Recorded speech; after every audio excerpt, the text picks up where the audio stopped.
February 16, 1943, the screwdriver trembled slightly in Oberg engineer Klaus Herman's hand as he opened the sealed metal case of the captured American radio set. Around him, 5 of Germany's finest radio engineers leaned forward, eager to examine the equipment that had fallen into their hands during the recent engagement at Kasserine Pass. They had spent 3 years hearing from Berlin that American technology was inferior. Mass-reduced junk created by a nation of shopkeepers and assembly line workers. The Verheaving, the Radio Intelligence Service, had reported that American forces relied on outdated equipment, primitive designs, and poorly trained operators. Yet something was wrong. Allied forces maintained constant communication across impossible distances. Their fleets never lost contact. Their ground units coordinated with precision that suggested something far more sophisticated than the primitive radios German propaganda described.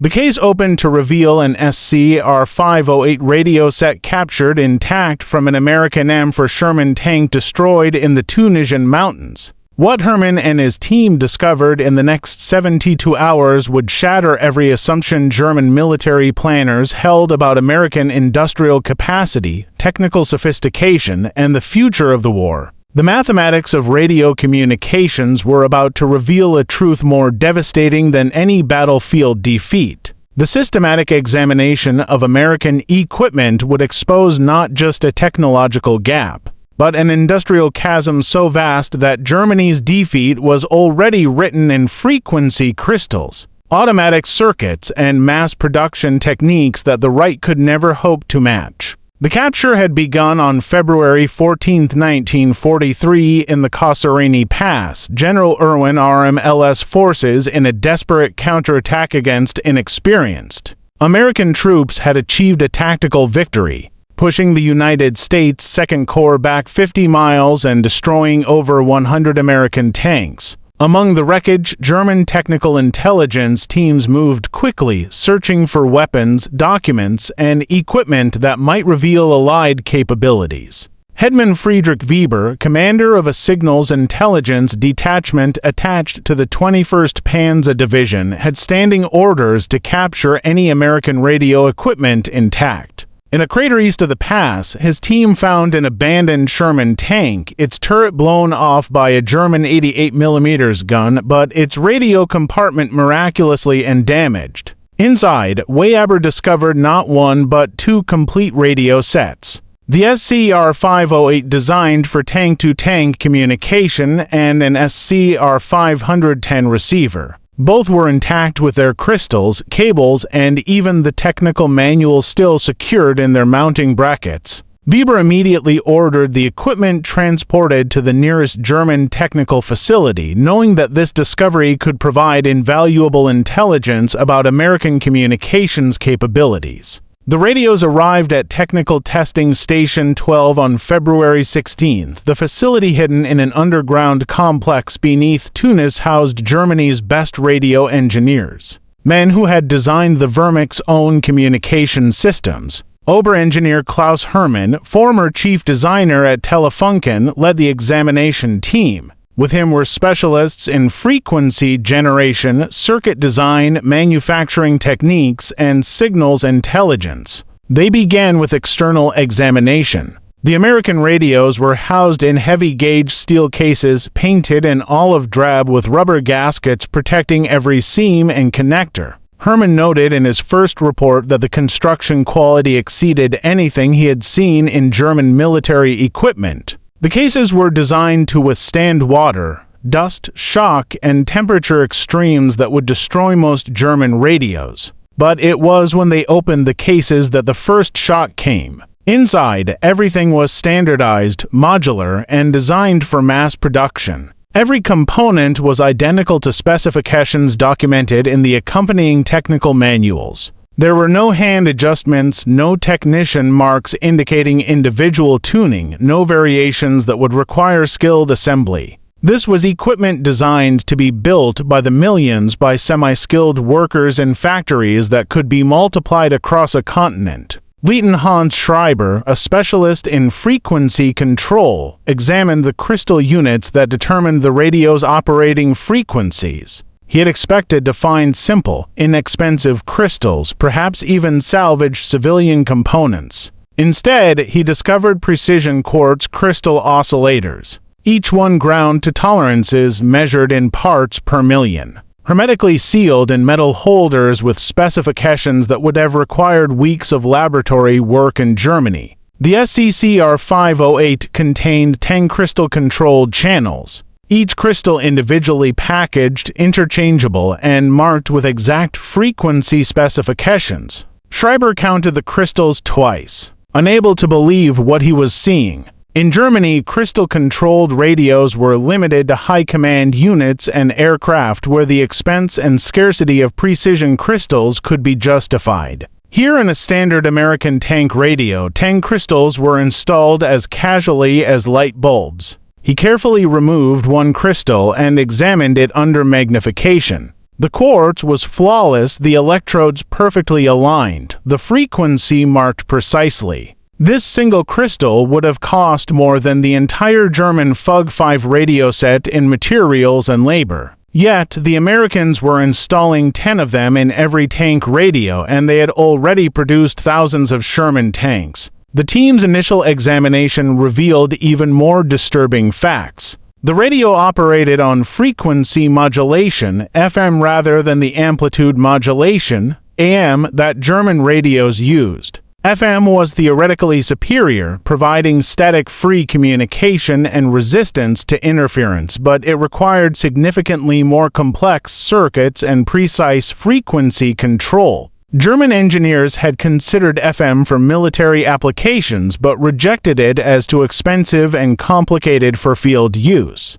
Yet, here was an FM radio, mass-reduced, installed in a tank that junior American soldiers drove. The circuit board revealed automatic frequency control AFC circuits that kept the radio locked on frequency without constant manual adjustment. German radios required operators to continuously adjust tuning to compensate for temperature drift, component aging, and power supply variations. American radios, it seemed, tuned themselves. Oberinier Herman began drafting his first report to Wehrmacht High Command in Berlin. The words came slowly, each sentence contradicting years of propaganda and intelligence assessments. He wrote that the captured American radio represented a level of industrial sophistication that Germany could not match. The components were manufactured with precision that required specialized factories, trained workers, and quality control systems that simply did not exist in the Reich. More disturbing still, the radio was clearly not a prototype or limited production model.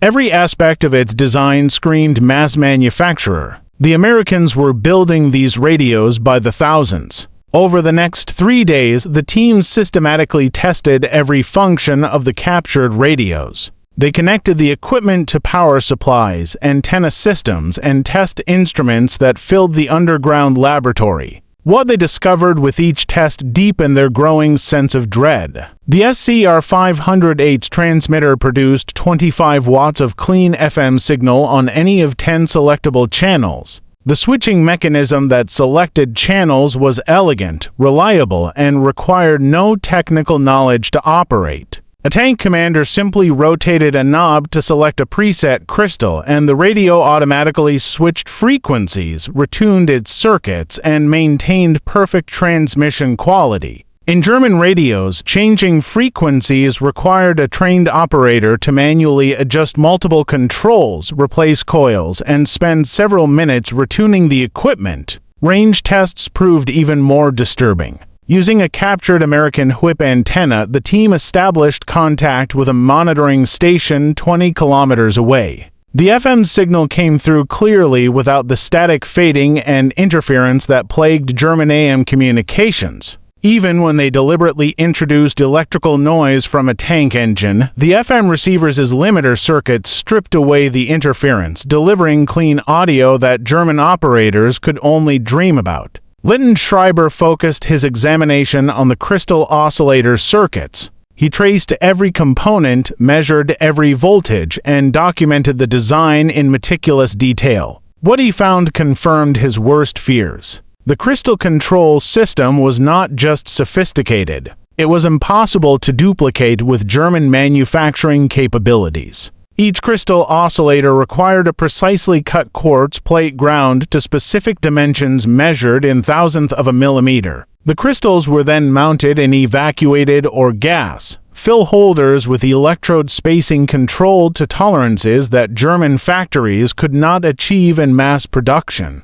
Temperature compensation circuits maintained. Frequency stability across. Operating temperatures from -40 to +60 C. Schreiber calculated that producing one crystal to American specifications would require approximately 40 hours of skilled technician time in German laboratories. The Americans had installed 10 such crystals in a single tank radio. With thousands of Sherman tanks already produced and similar radios in American Jeeps, trucks, and command vehicles, the Americans were producing millions of precision crystals annually. He asked the obvious question in his report. Where were the Americans getting enough trained technicians to produce millions of precision radio crystals? The answer, when it came from intelligent sources, was even more disturbing. The Americans were not using highly trained technicians. They had industrialized the entire process. New factories in cities with names like Chicago, Newark, and Fort Wayne employed thousands of semi-skilled workers, mostly women, operating specialized grinding machines that produced crystals automatically. Precision measurements were performed by optical comparators and frequency counters, not skilled technicians. Quality control was statistical with random samples tested rather than individual inspection. The Americans had transformed a laboratory art into an industrial process. The examination of the radio's receiver section revealed even more advanced technology. The superheterodyne circuit design was similar to German receivers, but the components were superior in every measurable way. Vacuum tubes were manufactured to tighter tolerances with characteristics precisely matched to circuit requirements. Capacitors and resistors had stability ratings that German components could not achieve. The entire receiver was designed for alignment by semi-skilled technicians using simple test equipment rather than requiring radio engineers with years of training. Most disturbing was the modular construction. Every major subsystem, transmitter, receiver, power supply, and control unit was a separate replaceable module. A tank crew could remove a failed unit and install a replacement in minutes without tools or technical knowledge. Damaged modules would be returned to depot facilities for repair or disposal. This approach required massive industrial capacity to produce spare modules. But it meant that American tanks maintained communications capability under conditions that would leave German vehicles radio silent for days while technicians performed field repairs. The team examined the technical manuals that accompanied the radios. These documents, printed on high-quality paper with clear diagrams and simple instructions, assumed that operators had minimal technical training. Operating procedures were reduced to numbered steps. Troubleshooting guides used decision trees that any soldier could follow. Maintenance instructions specified exact replacement intervals for components rather than relying on operator judgment. Herman realized that these manuals revealed as much about American industrial philosophy as the radios themselves. The Americans had accepted that frontline soldiers were not technicians. Rather than train every radio operator to understand electronics, they had designed equipment that any reasonably intelligent soldier could operate and maintain using simple procedures. This required more sophisticated equipment, but it solved the fundamental military problem of maintaining communications under combat conditions. German radios, in contrast, required skilled operators who understood radio theory, could perform field repairs, and possessed the technical judgment to keep temperamental equipment functioning. These operators required months of training and years of experience. They were irreplaceable assets, and when they were killed or wounded, their equipment often became useless to whoever inherited it. By the end of the third day, the examination team had documented every circuit, measured every component, and tested every function of the captured American radios. Their report to Wehrmacht High Command was over 200 pages of technical analysis supported by photographs, circuit diagrams, and component specifications. The conclusions were devastating. The Americans possessed radio technology that was 5 to 10 years ahead of German equipment in key areas. Frequency modulation, crystal control, automatic frequency circuits, and modular construction represented fundamental advantages that could not be overcome by superior tactics or operator skill. More critically, American radio equipment was designed from the start for mass production. Every aspect of the design reflected an industrial philosophy that Germany simply did not possess. Herman's report estimated that Germany would need to build 30 new specialized factories, train 50,000 additional workers, and invest resources equivalent to the entire annual Luftwaffe budget to match American radio production capabilities. Even then, Germany lacked the raw materials, particularly high-quality quartz crystals and certain rare elements needed for precision components. The conclusion was inescapable. American industrial capacity had made technological superiority militarily decisive. The report reached Berlin on February 25, 1943. It was classified most secret and distributed to only a handful of senior officers in Wehrmacht High Command and the Reich Ministry of Armaments. The response was silence. No new factories were authorized. No crash programs were initiated. The implications were too devastating to acknowledge. But Technical Testing Station 12's work was only beginning.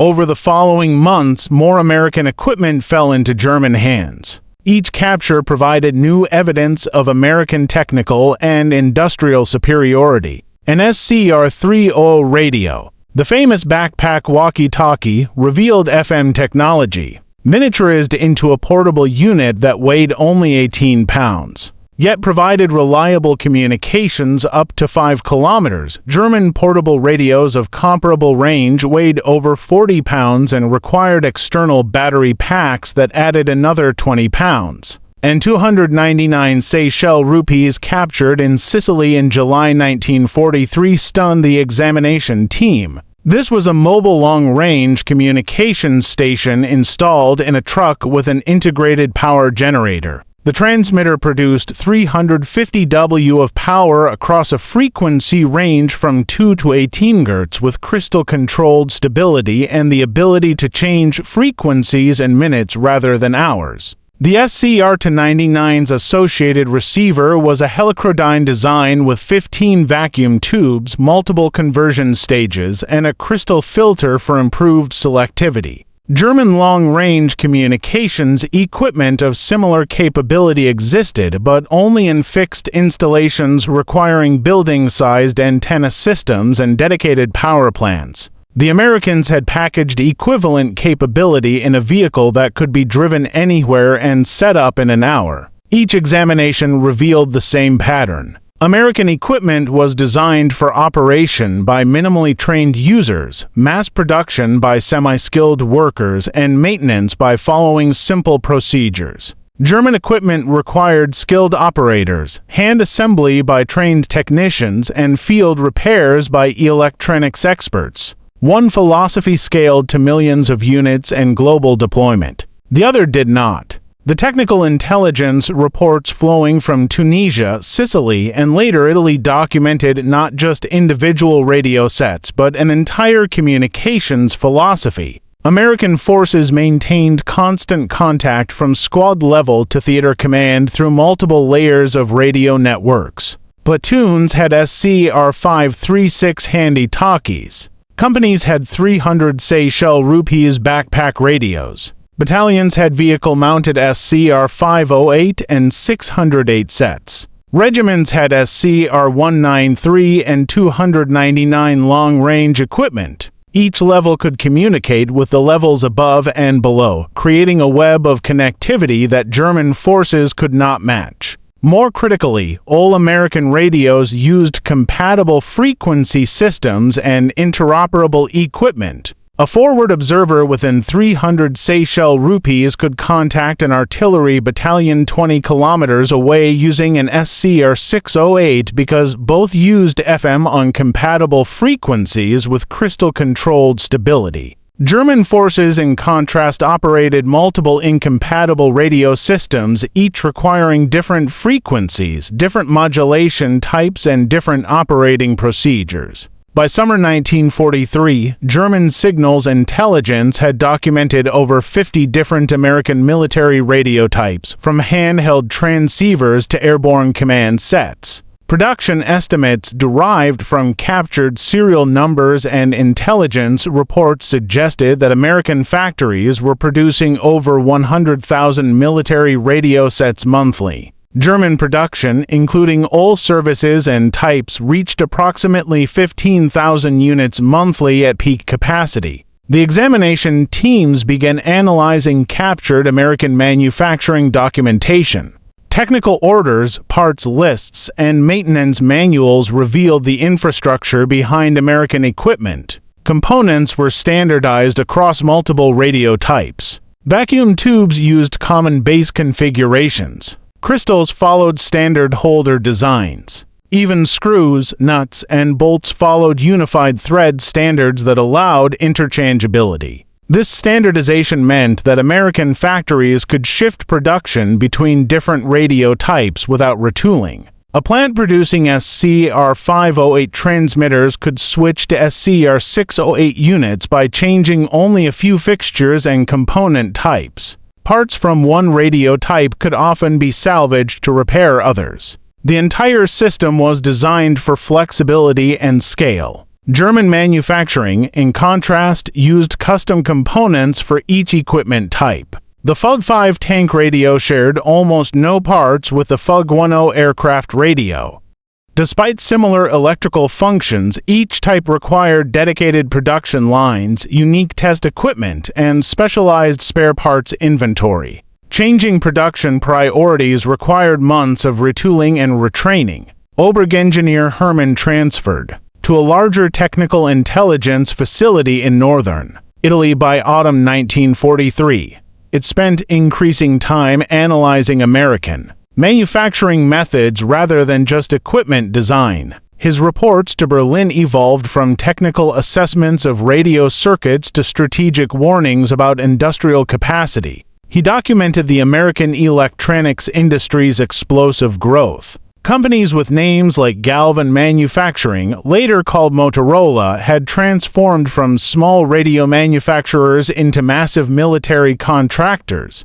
Helicopters, a maker of amateur radio equipment, was producing sophisticated military receivers in quantities that exceeded total German radio production. Western Electric, the manufacturing arm of the Bell telephone system, operated factories employing tens of thousands of workers producing crystals, vacuum tubes, and complete radio sets. These companies had not existed as major military suppliers before 1941. The Americans had created an entire military electronics industry in less than 2 years by converting civilian factories, training new workers, and applying mass production techniques refined in automobile and consumer appliance manufacturing. Detroit's automotive engineers had designed radio production lines that operated with the efficiency of car assembly plants. The German radio industry centered in Berlin, Munich, and Hamburg remained organized as it had been in the 1920s. Small manufacturers produced specialized equipment using skilled craftsmen.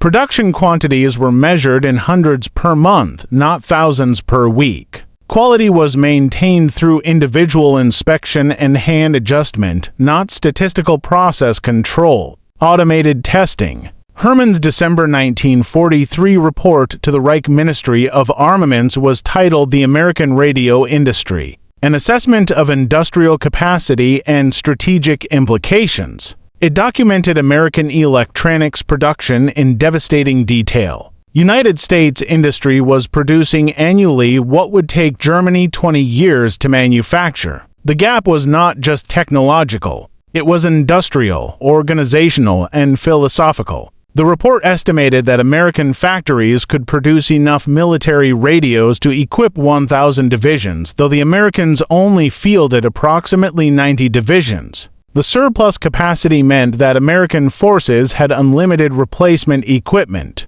Damaged radios were not repaired in the field. They were replaced. Outdated models were retired and sent to training units. Newer, better designs were continuously introduced, not as prototypes but as mass-reduced equipment distributed across entire theaters. German forces, meanwhile, carefully husbanded every radio. Field technicians performed repairs under combat conditions, cannibalizing parts from damaged sets to keep others operational. Replacement equipment arrived irregularly, if at all. Newer designs remained in limited production because retooling would reduce output of existing models. The Vemec-operated radios designed in the early 1930s alongside newer equipment, creating maintenance nightmares and training difficulties. The crystal supply situation was particularly critical. By late 1943, German quartermasters estimated they needed 5 million precision crystals for existing radio equipment and planned upgrades. Domestic production capacity was approximately 200,000 crystals annually. Even if Germany devoted enormous resources to expanding crystal production, it would take over a decade to produce 5 million units. The Americans, according to intelligence estimates, were producing 30 million crystals annually. They had solved the quartz supply problem by finding deposits in Brazil, mining operations in Arkansas, and even synthetic crystal growing experiments. American crystals were not just abundant, they were superior in quality, achieving frequency stabilities that German laboratories could barely measure, let alone manufacture. The examination of captured American test equipment revealed another dimension of the industrial gap. American radio factories used automated test sets that measured frequency, power output, modulation quality, and sensitivity in seconds. These testers were themselves sophisticated electronic instruments produced in quantities that allowed every assembly line station to have dedicated test equipment. German factories used manual test procedures requiring skilled technicians and minutes per unit. One captured test set, a Measurements Corporation signal generator, became a prized possession of the technical testing facility. This single instrument, standard equipment in American factories, could generate precisely calibrated signals across the entire radio frequency spectrum. It had cost approximately $300 to manufacture. The equivalent German equipment required a laboratory filled with separate oscillators, attenuators, and frequency meters, costing thousands of Reichsmarks and requiring constant calibration by engineers. By early 1944, the message from technical intelligence was clear and terrifying. American communications superiority was absolute, irreversible, and growing. Every month, American factories produced more radios than Germany had in its entire military inventory. Every captured example showed incremental improvements, design refinements, and manufacturing sophistication that Germany could not match. The introduction of American radar systems in late 1943 and early 1944 drove home the message with even greater force. Radar was and radio technology pushed to its ultimate extreme using microwave frequencies, pulse techniques, and sophisticated signal processing. The Americans were mass-producing radar sets for ships, aircraft, and ground installations with the same industrial efficiency they applied to voice radios. A captured SCR-58 for fire control radar examined in March 1940 demonstrated technical capabilities that German radar scientists had only theorized about. The set operated on the extremely high frequency of 3,000 MHz, used a precision tracking mount with automatic following circuits, and achieved accuracy that allowed anti-aircraft guns to destroy enemy aircraft with devastating effectiveness. The SCR-58 weighed over 10,000 pounds and required a dedicated vehicle for transport. Yet, American factories were producing them by the hundreds. German radar development had focused on long-wave systems operating below 1000 MHz because German industry could not manufacture the specialized vacuum tubes needed for higher frequencies. The magnetron tubes used in American microwave radar required precision machining, exotic materials, and manufacturing techniques that Germany did not possess. Even when German scientists designed microwave radar systems on paper, they could not be built because the components simply did not exist in German industry. The systematic examination of captured American equipment continued through 1944 as Allied forces advanced up the Italian peninsula and prepared for the invasion of France. Each new example added to the mountain of evidence documenting American technical superiority. Improved radios appeared regularly. The SCR-69 introduced in mid-1944 provided frequency modulation tank communication with increased range and reliability. The SCR-619 aircraft radio offered hundreds of crystal-controlled channels and near-instantaneous frequency switching. Most significantly, American equipment reliability improved continuously. Early production SCR-300 radios had occasional problems with moisture ingress and battery contacts. Captured examples from late 1944 showed redesigned cases, improved seals, and modified circuits that eliminated these issues. The Americans were not just building equipment. They were continuously improving it based on field experience and incorporating lessons learned into ongoing production.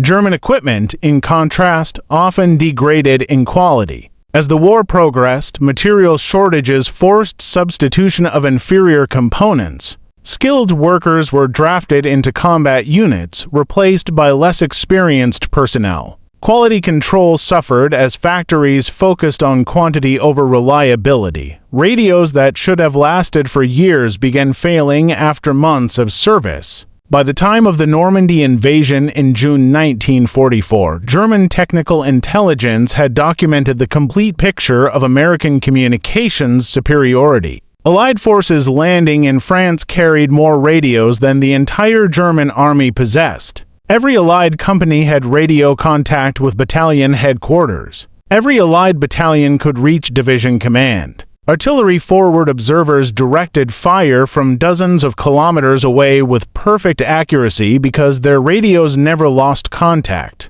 German commanders attempting to coordinate defenses found their communications breaking down under Allied jamming, artillery fire, and the simple chaos of battle. Radios that worked perfectly on test ranges failed in combat. Crystal oscillators drifted off frequency in the Norman summer heat, making contact between units impossible. Battery-powered sets ran down quickly because replacement batteries were unavailable. The communications network that German doctrine assumed would exist simply ceased to function under combat stress. The technical reports flowing back to Berlin became increasingly desperate in tone. Oberon engineer Herman, now attached to Wehrmacht operations staff, wrote in August 1944 that Germany had already lost the electronic war. American jamming equipment. Direction-finding systems and signal intelligence capabilities allowed the Allies to locate and target any German radio transmission within minutes. German codes were broken, frequencies were monitored, and movements were tracked through radio traffic analysis. The final collapse came in late 1944 and early 1945 as Germany's industrial base disintegrated under Allied bombing. Factories producing radio equipment were priority targets. Telefunken's Berlin facilities were destroyed in November 1944. Lorenz production plants in Stuttgart were bombed repeatedly. The crystal production facility in Sudetenland fell to Soviet forces in January 1945. By March 1945, German radio production had essentially ceased. Existing equipment continued to function, maintained by increasingly desperate field technicians who cannibalized parts from damaged sets and improvised repairs with whatever materials they could find. Replacement radios simply did not exist. When a headquarters radio failed, commanders lost contact with their units. When tank radios broke down, armored formations became isolated groups of vehicles unable to coordinate action. The Americans, meanwhile, continued improving their equipment even as victory approached. New radios introduced in early 1945 offered enhanced range, additional channels, and improved reliability. Production continued at full capacity, not because more radios were needed, but because the industrial machine could not easily be stopped. By May 1945, American depots were filled with excess radio equipment that would never be used in combat. The end came on May 8, 1945. Germany surrendered unconditionally to Allied forces. Among the items catalogued by occupation authorities were the technical intelligence reports from Tunisia, Sicily, and Italy. These documents, classified most secret by German authorities and hidden in salt mines and underground archives, provided Allied investigators with a unique perspective on their own equipment. American technical teams searching through German facilities in the summer of 1945 were surprised to discover how thoroughly the Germans had examined captured American radios. The reports were accurate, detailed, and professionally done. They correctly identified American technical advantages and honestly assessed German inability to match American capabilities. One report written by Oberon engineer Klaus Herman in April 1945 as Soviet forces closed on Berlin served as his final testament to the technical war. He wrote that Germany's defeat was inevitable from the moment German engineers opened the first captured American radio in Tunisia. The frequency crystals, automatic circuits, and modular design revealed an industrial philosophy that Germany could never match. The Americans had industrialized warfare itself, applying mass production techniques to every aspect of military equipment. Herman concluded that future wars would be won not by the side with better soldiers or superior tactics, but by the side with greater industrial capacity to produce high-technology equipment in overwhelming quantities. Germany had excellent soldiers, competent generals, and adequate tactics. What Germany lacked was an industrial base capable of matching American production. This lack was most clearly visible in something as simple as a radio crystal round to precision tolerances by teenage girls in factories that produced millions of units annually. While German laboratories struggled to make thousands, the post-war fate of the German engineers who examined captured American equipment reflected the realities of the New World Order. Klaus Herman was recruited by American authorities in 1946 and spent 2 years documenting German radio technology for United States intelligence. He later worked as a consultant to American electronics companies, helping them understand and improve upon German innovations that were worth salvaging. Many of his colleagues followed similar paths. The brain drain from Germany to America, formalized in Operation Paperclip and similar programs, transferred thousands of German scientists and engineers to the United States. They brought knowledge of German technology, but more importantly, they learned American industrial methods, mass production techniques, and the organizational philosophy that had made American victory inevitable. In 1952, Herman published a technical paper in the Institute of Radio Engineers Proceedings titled Comparative Analysis of German and American Military Radio Design Philosophy 1939–1945. The paper based on his wartime experience examining captured American equipment documented in academic language what he had reported to Wehrmacht High Command nearly a decade earlier. American radio design, he wrote, prioritized ease of manufacture, simplicity of operation, and reliability under all conditions over technical sophistication or component efficiency. German design sought technical excellence, theoretical perfection, and component economy, assuming that skilled operators would compensate for equipment limitations. One philosophy scaled to millions of units and global deployment. The other did not. The paper became required reading in engineering schools and militaries. It influenced a generation of American engineers who designed equipment for the Cold War, the space race, and the computer revolution. The lessons learned from examining German engineers. Examining American equipment shaped American technological dominance for decades. By the 1980s, many surviving German engineers who had worked in technical intelligence during World War II gathered for reunions and historical conferences. They shared memories, compared notes, and reflected on their experiences.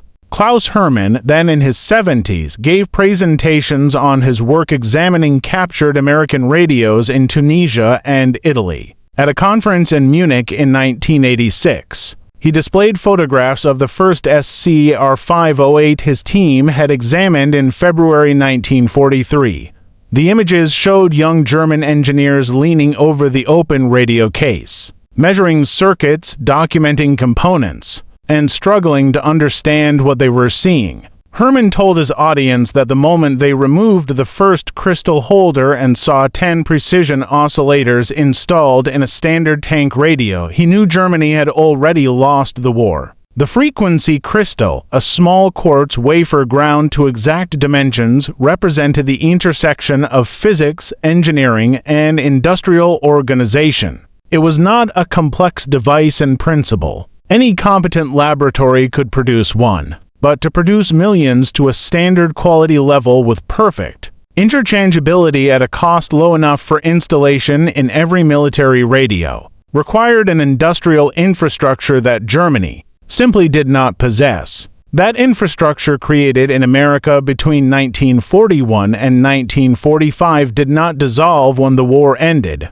It expanded and evolved, producing transistors, integrated circuits, microprocessors, and eventually the computers and communication systems that define the modern world. The same companies that had mass-reduced radio crystals for Sherman tanks later produced semiconductors for space missions, microchips for personal computers, and the components that enabled global telecommunications. The lessons learned from German engineers examining Americans' equipment in Tunisia became part of the foundation of modern technology. Design for manufacture. Standardize components. Train operators simply build test into the process. Scale production to meet demand. These principles, visible in every aspect of American radio equipment in World War II, became the standard methodology for all high-technology industries. In 1995, on the 50th anniversary of the war's end, the Smithsonian Institution opened an exhibit titled Communications and Victory: The Radio War in 1939 to 1945. Among the displays was an SCR-508 tank radio, serial number matching the unit examined by Obering Herman in Tunisia in February 1943. The radio had been recovered from German archives and returned to the United States as part of a cultural exchange program. Beside the radio, the exhibit displayed excerpts from German technical intelligence reports translated into English, documenting the examination process and findings. Visitors could read Herman's observations about crystal quality, circuit design, and manufacturing sophistication. They could see photographs of German engineers measuring components, testing circuits, and recording data. The exhibit made clear that German technical experts recognized American superiority, reported it accurately to their superiors, and understood its implications. The exhibit also displayed German radio equipment for comparison. A FUG G5 tank radio sat beside the American SCR-508, allowing direct visual comparison. The German radio was larger, heavier, more complex to operate, and less capable in every measurable way. It represented excellent engineering constrained by limited industrial capacity.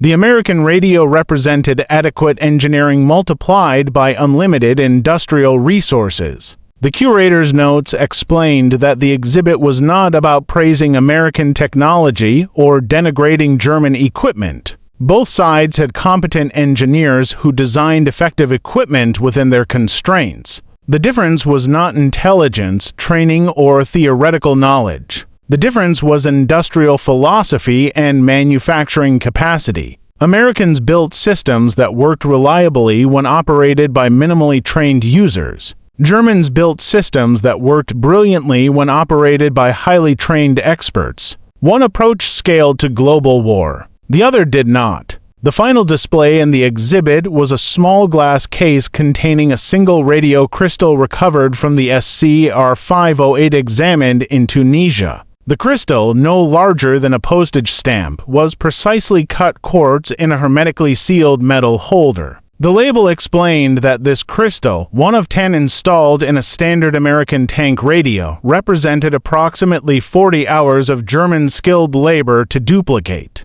The Americans had produced over 100 million such crystals during the war, an output that would have required every German radio technician to work for 500 years. The exhibit attracted over 200,000 visitors during its year-long run. Many were veterans who had operated the radio equipment displayed. Some were engineers interested in technology history. A few were historians studying the industrial aspects of warfare, all left with a deeper understanding of how industrial capacity determines military outcomes. Klaus Herman died in 1997 at age 84. His obituary in the Institute of Electrical and Electronics Engineers Spectrum magazine noted his contributions to radio technology, his work in technical intelligence during World War II, and his post-war career, helping American companies understand German innovations. The obituary also mentioned his lifelong insistence that Germany's defeat was determined not on battlefields but in factories.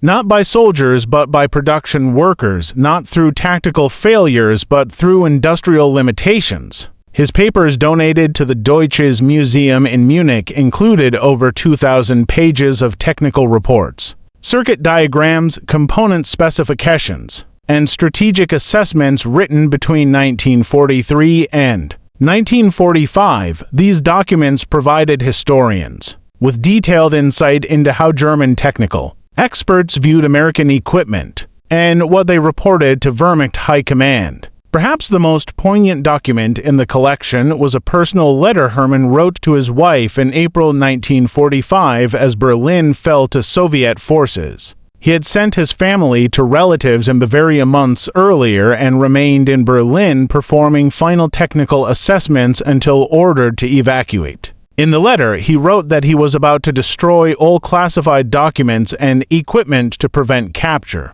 He reflected on the 3 years spent examining American equipment, from the first SCR-508 in Tunisia to the latest radar sets captured in the Ardennes. Every example, he wrote, confirmed the same conclusion. America possessed not just better equipment, but a fundamentally different approach to warfare. They had industrialized everything from radio crystals to entire armies, applying the same mass production philosophy that built automobiles and refrigerators. Germany, Herman wrote, had tried to fight an industrial war with craftsman methods. It was not that German technology was inferior. In many areas, German theoretical knowledge exceeded American, but theory does not win wars. Production capacity wins wars. The side that can build more tanks, more aircraft, more radios, and more everything will eventually overwhelm any opponent, no matter how skilled or brave. He concluded the letter with a prediction.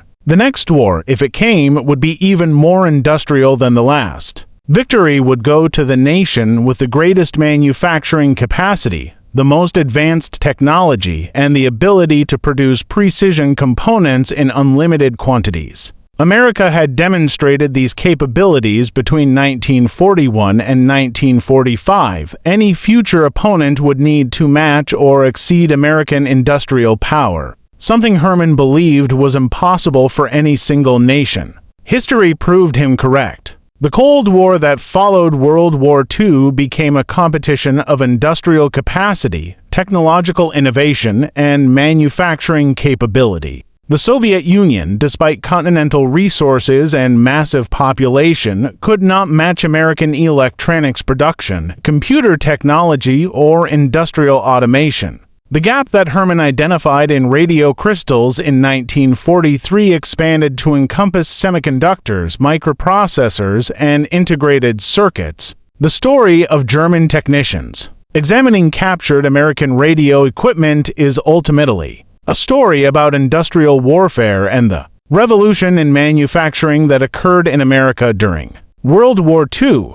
It is about the transformation of warfare from an activity primarily determined by tactics, training, and courage to one determined by industrial capacity, technological sophistication, and manufacturing efficiency. The frequency crystals that so impressed Herman and his colleagues were not magic. They were precision engineering, yes, but more importantly, they were precision engineering scaled to mass production. American industry had learned to produce millions of units to identical specifications, something that had never been done before at that scale. This capability developed for radio crystals extended to every aspect of military equipment and eventually to every consumer product America manufactured. The lessons learned by German engineers examining American equipment in Tunisia, Sicily, and Italy were harsh but clear. Superior individual equipment means nothing if it cannot be produced in quantity.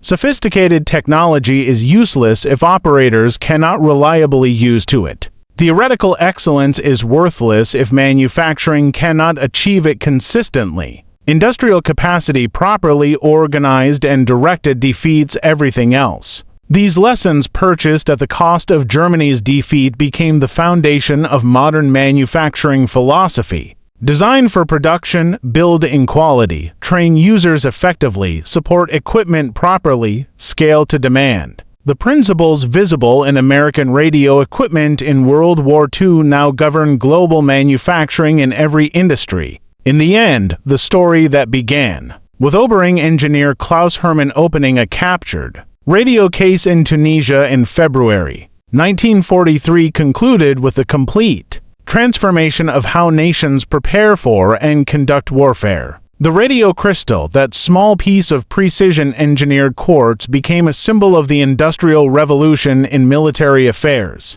It represented the moment when victory stopped being determined primarily by battlefield prowess and started being determined by factory output. The German engineers who examined American equipment understood this transformation as it happened. Their reports documented not just technical specifications but the end of one kind of warfare and the beginning of another. They witnessed, analyzed, and reported the future of conflict. That their warnings, when unheeded in Berlin, did not diminish the accuracy of their assessments. Today, the principles they identified: mass production of precision components, industrial automation, standardization for interchangeability, and design for manufacturability are fundamental to every high-technology industry. The direct line runs from radio crystals ground in American factories in 1943 to microprocessors produced in Asian foundries in the 21st century. The industrial philosophy remains the same, only the scale has changed. The German technicians who tested captured American radio equipment in 1943 were not just examining the communications devices.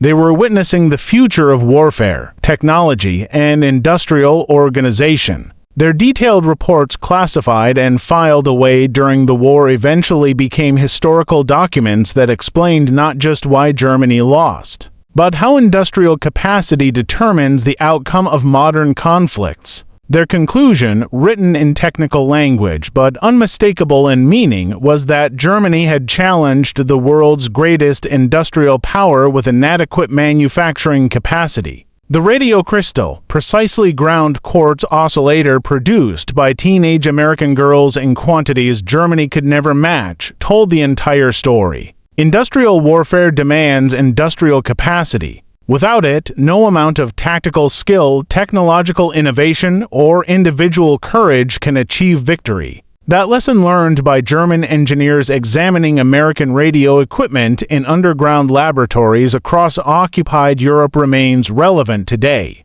In an age of microelectronics, satellite communications, and computer-controlled warfare, the fundamental truth remains unchanged. The side with greater industrial capacity to produce high-technology equipment in overwhelming quantities will ultimately prevail. The Americans proved that principle between 1941 and 1945. The world has been adapting to its implications ever